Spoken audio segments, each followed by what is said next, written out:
بسم اللہ الرحمن الرحیم۔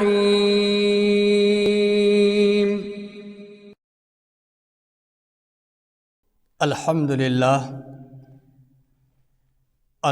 للہ الذی جعل یوم الجمعۃ سید الایام والصلاة والسلام علی سید الانبیاء والمرسلین، اما بعد۔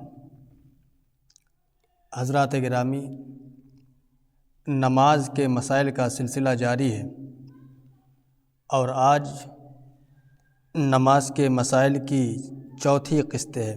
نماز کے بہت سارے مسائل آپ کے سامنے پیش کیے جا چکے ہیں۔ آج کے مسائل میں پہلا مسئلہ یہ ہے کہ عورتوں کے لیے جوڑا باندھ کر نماز پڑھنا کیسا ہے۔ عورتوں میں ایک غلط فہمی پائی جاتی ہے، اور اس تعلق سے بہت سارے سوالات آیا کرتے ہیں کہ آخر جوڑا باندھ کر نماز پڑھنا عورتوں کے لیے جائز ہے یا نہیں۔ تو اس کا جواب یہ ہے کہ عورتوں کے لیے جوڑا باندھ کر نماز پڑھنا بالکل جائز بلکہ بہتر ہے، اس لیے کہ نماز میں عورتوں کو بال کا چھپانا بھی لازم اور ضروری ہے۔ اگر عورتیں اس طرح بال باندھیں کہ بال اوڑھنی سے باہر لٹک رہے ہوں تو اس صورت میں ان کی نماز فاسد ہو جائے گی، اور یہی وجہ ہے کہ عورتوں کو ایسی اوڑھنی اوڑھ کر نماز پڑھنے سے منع کیا گیا ہے جس میں بال کی سیاہی ظاہر ہوتی ہو۔ اگر عورتیں ایسی پتلی اوڑھنی اوڑھ کر نماز پڑھیں کہ جس سے بال کی سیاہی ظاہر ہوتی ہو تو اس صورت میں اس اوڑھنی کے ساتھ نماز پڑھنا ان کے لیے جائز نہیں ہے اور نماز درست نہیں ہوگی۔ تو خلاصہ کلام یہ ہوا کہ عورتوں کے لیے چونکہ بالوں کو چھپانا بھی لازم اور ضروری ہے، اور جوڑا باندھنے کی صورت میں بالوں کی حفاظت اور زیادہ ہوا کرتی ہے اور بال ظاہر ہونے سے محفوظ رہتے ہیں، اس لیے عورتوں کے لیے جوڑا باندھ کر نماز پڑھنا ہی بہتر ہے۔ البتہ مردوں کے لیے چوٹی باندھ کر یا جوڑا باندھ کر نماز پڑھنا یہ جائز نہیں ہے۔ عام طور پر بھی مردوں کے لیے چوٹی باندھنا، جوڑا باندھنا یہ ناجائز ہے، لیکن نماز میں مرد اگر چوٹی باندھ کر نماز پڑھیں گے تو ان کی نماز جائز نہیں ہوگی اور اس نماز کو دہرانا لازم ہوگا۔ اگلا سوال یہ ہے کہ سجدے میں ناک یا پاؤں کی انگلیاں زمین پر نہ لگیں تو نماز ہوگی یا نہیں۔ تو اس کا جواب یہ ہے کہ نماز میں سجدے کی حالت میں ناک کے سخت حصے کو زمین سے لگانا لازم اور ضروری ہے۔ ناک میں دو حصے ہوتے ہیں، ایک حصہ ہوتا ہے نرم والا جو آگے طرف ہوتا ہے، اور ایک حصہ ہوتا ہے سخت جو تھوڑا پیچھے ہوتا ہے۔ تو نماز میں سجدے کی حالت میں جو سخت حصہ ہوتا ہے اس کو زمین سے لگانا لازم اور ضروری ہے۔ لہٰذا اگر کسی نے اس طرح سجدہ کیا کہ 3 مرتبہ سبحان ربی الاعلیٰ کہنے کی مقدار تک ناک زمین سے اٹھی رہی یا رکھی رہی لیکن صرف نرم حصہ ناک کا زمین پر رکھا رہا تو اس صورت میں نماز مکروہ تحریمی ہوگی اور اس نماز کو دہرانا لازم اور ضروری ہوگا۔ اور رہی پاؤں کی انگلیاں، تو پاؤں کی انگلیوں کے بارے میں مسئلہ یہ ہے کہ دونوں پاؤں کی کسی ایک انگلی کو زمین پر رکھنا یہ فرض ہے۔ دونوں پاؤں کی کسی ایک انگلی کو زمین سے لگانا فرض ہے، اور دونوں پاؤں کی 3 انگلیوں کو زمین سے لگانا واجب ہے، اور دونوں پاؤں کی 10 انگلیوں کا زمین سے لگانا یہ سنت ہے۔ اب آتے ہیں اس کے حکم کی طرف۔ تو اس کا حکم یہ ہے کہ جس صورت میں پاؤں کی ایک انگلی کو زمین سے لگانا فرض ہے تو اس صورت میں نماز ہوگی ہی نہیں۔ اگر کسی نے پاؤں کو بالکل زمین سے اٹھائے رکھا اور پاؤں کو زمین پر نہیں رکھا سجدے کی حالت میں، تو اس صورت میں اس شخص کی نماز نہیں ہوگی۔ اور جس صورت میں پاؤں کی انگلیوں کو تین انگلیوں کو زمین سے لگانا واجب ہے، تو اس صورت میں اگر کسی نے ایک پاؤں کی 2 انگلی زمین پر رکھی، ایک پاؤں کی 3 انگلی زمین پر رکھی، یا ایک پاؤں کی 4 انگلیوں کو زمین پر رکھا اور ایک پاؤں کی صرف 1 انگلی کو زمین پر رکھا، تو اگر 3 مرتبہ سبحان ربی الاعلیٰ کہنے کی مقدار میں ایسا ہوا، یعنی دونوں پاؤں کی 3 انگلیاں 3 مرتبہ سبحان ربی الاعلیٰ کہنے کی مقدار تک اٹھی رہیں، تو نماز مکروہ تحریمی ہوگی اور اس نماز کو دہرانا لازم اور ضروری ہوگا۔ اور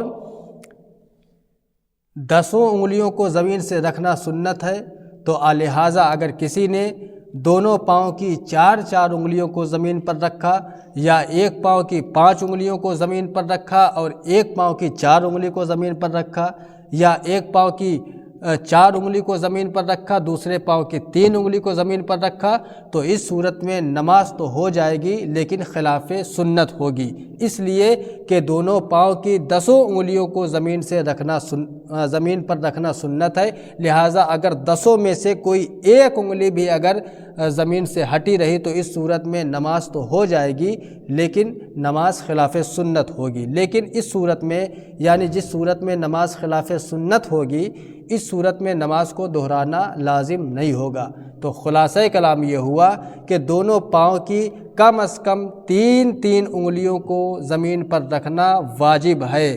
اگر کسی نے 3 سے کم انگلیاں کسی پاؤں کی بھی زمین سے پر رکھیں تو اس صورت میں نماز مکروہ تحریمی ہوگی۔ کب تک؟ جب 3 مرتبہ سبحان ربی الاعلیٰ کہنے کی مقدار تک اگر کسی نے اٹھائے رکھا تو نماز مکروہ تحریمی ہوگی اور اس نماز کو دہرانا لازم ہوگا۔ اور 10 میں سے اگر کوئی ایک انگلی اگر زمین سے اٹھی رہے تو نماز تو ہو جائے گی، نماز کو دہرانا لازم نہیں ہوگا، لیکن ایسی صورت میں نماز خلاف سنت ہوگی۔ لہٰذا صحیح اور سنت طریقہ یہ ہے کہ سجدے کی حالت میں دونوں پاؤں کی 5 انگلیوں کو زمین پر لگایا جائے۔ اگلا سوال یہ ہے کہ چین کی گھڑی باندھ کر نماز پڑھنا کیسا ہے؟ تو اس کا جواب یہ ہے کہ چین کی گھڑی باندھ کر نماز پڑھنا بالکل جائز اور درست ہے، اس میں کوئی حرج نہیں ہے۔ البتہ بہتر یہ ہے کہ نماز پڑھتے وقت چین کی گھڑی کو اتار کر جیب میں یا کہیں رکھ دی جائے، اس لیے کہ چین کی گھڑی کو پہننے اور نہ پہننے کے بارے میں علماء کرام کے 2 گروہ ہیں۔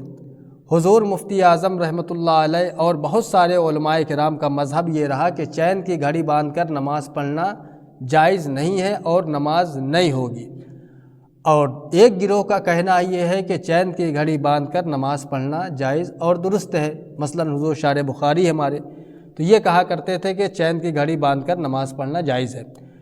تو چین کی گھڑی پہن کر نماز پڑھنے کے بارے میں علماء کرام کے 2 گروہ ہوئے، اور قاعدہ یہ ہے کہ جس مسئلے میں بھی علماء کرام کے 2 گروہ ہوں، ایک گروہ اس کو جائز کہتا ہو اور ایک گروہ اس کو ناجائز کہتا ہو، تو اس چیز سے بچنا ہی بہتر ہوا کرتا ہے۔ تو اب چونکہ ایک گروہ ناجائز کہتا ہے اور ایک گروہ جائز کہتا ہے، لہٰذا اس سے بچنا چاہیے اور نماز میں چین کی گھڑی کو اتار لینا چاہیے اور چین کی گھڑی کو اتار کر نماز پڑھنا ہی بہتر ہے۔ لیکن اگر کسی نے چین کی گھڑی باندھ کر بھی نماز پڑھ لی تو اس کی نماز بغیر کسی کراہت کے جائز اور درست ہو جائے گی۔ اگلا سوال یہ ہے کہ سجدے میں جانے کا صحیح طریقہ کیا ہے؟ تو اس کا جواب یہ ہے کہ سجدہ میں جانے کا صحیح طریقہ یہ ہے کہ سجدہ جاتے وقت پہلے گھٹنوں کو زمین پر رکھیں، پھر ہاتھ کو زمین پر رکھیں، پھر ناک کو زمین پر رکھیں اور پھر پیشانی کو زمین پر رکھیں، اور اٹھتے وقت پہلے پیشانی کو اٹھائیں، پھر ناک کو اٹھائیں، پھر ہاتھ کو اٹھا کر گھٹنوں پر رکھیں اور پھر پنجوں کے بل کھڑے ہو جائیں، یہی سنت ہے۔ یعنی سجدہ جاتے وقت پہلے گھٹنوں کو رکھیں، پھر ہاتھ کو، پھر ناک کو، پھر پیشانی کو، اور اٹھتے وقت پہلے پیشانی اٹھائیں، پھر ناک اٹھائیں، پھر ہاتھ، اور پھر گھٹنے۔ جس طریقے سے سجدہ گئے تھے اور جن اعضاء کو سجدہ جاتے وقت آپ نے زمین پر پہلے رکھا تھا، اٹھتے وقت انہی اعضاء کو زمین سے پہلے اٹھانا، یہی سنت ہے۔ اگلا سوال یہ ہے کہ نماز میں کھجلانے سے نماز کب فاسد ہوتی ہے اور کب نہیں؟ تو اس کا جواب یہ ہے کہ نماز میں ایک رکن میں بغیر کسی ضرورت کے 3 مرتبہ یا 3 مرتبہ سے زائد کھجلانا یہ نماز کو فاسد کر دیا کرتا ہے۔ ایک رکن میں بغیر ضرورت 3 مرتبہ کھجلانے سے نماز فاسد ہوتی ہے، لہٰذا اگر ضرورت ہو اور کھجلایا جائے، 3 سے زائد مرتبہ بھی کھجلا لیا جائے تو نماز فاسد نہیں ہوگی۔ اگر ایک رکن میں کھجلائیں اور 2 مرتبہ کھجلائیں، پھر دوسرے رکن میں 2 مرتبہ، تیسرے رکن میں 3 مرتبہ، تو یہ پوری نماز میں 6 مرتبہ کھجلانا پایا گیا، لیکن اس صورت میں نماز فاسد نہیں ہوگی، اس لیے کہ ضروری ہے کہ ایک رکن میں کم از کم 3 مرتبہ کھجلایا جائے تب نماز فاسد ہوگی۔ قیام میں آدمی ہوتا ہے تو وہ ایک رکن ہے، رکوع ہے تو وہ ایک رکن ہے، سجدہ ہے تو وہ ایک رکن ہے، تشہد ہے تو وہ ایک رکن میں ہے، لہٰذا اگر کسی نے قیام کی حالت میں 2 مرتبہ کھجلایا، پھر رکوع گیا اور رکوع میں 2 مرتبہ کھجلا لیا، پھر سجدہ گیا اور پھر سجدے میں 2 مرتبہ کھجلا لیا، پھر تشہد میں بیٹھا اور تشہد میں 2 مرتبہ کھجلا لیا، تو نماز فاسد نہیں ہوگی، اس لیے کہ یہاں ایک رکن میں 3 مرتبہ کھجلانا نہیں پایا گیا ہے۔ ایک رکن میں 3 مرتبہ کھجلانے سے نماز فاسد ہوتی ہے، اور ایک رکن میں 3 مرتبہ سے کم 2 مرتبہ یا 1 مرتبہ کھجلانے سے نماز فاسد نہیں ہوا کرتی ہے۔ اور 3 مرتبہ کھجلانے سے مراد یہ ہے کہ 1 مرتبہ ہاتھ رکھے ہٹا لیں، یہ 1 مرتبہ ہوا، پھر ہاتھ رکھیں پھر کھجلائیں پھر ہٹا لیں، یہ 2 مرتبہ ہوا، پھر ہاتھ رکھیں پھر ہٹائیں تو یہ 3 مرتبہ ہوا، اور اب نماز فاسد ہوگی۔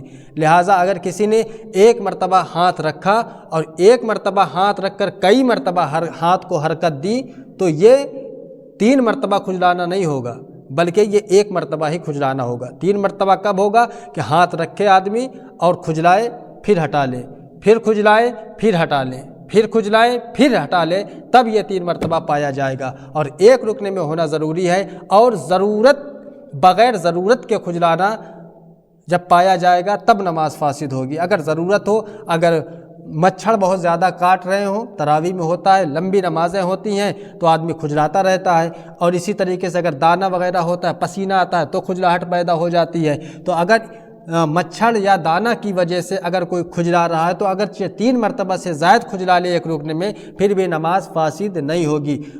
نماز فاسد کب ہوگی؟ جب بغیر ضرورت کے کھجلایا جائے اور ایک رکن میں 3 مرتبہ کھجلایا جائے۔ اگر 3 سے کم کھجلایا تو نماز فاسد نہیں ہوگی، اور اگر ضرورت کے تحت کھجلایا تب بھی نماز فاسد نہیں ہوگی۔ اگلا سوال یہ ہے کہ نماز کی حالت میں اگر پسینہ آئے تو اسے پوچھنے کی اجازت ہے یا نہیں؟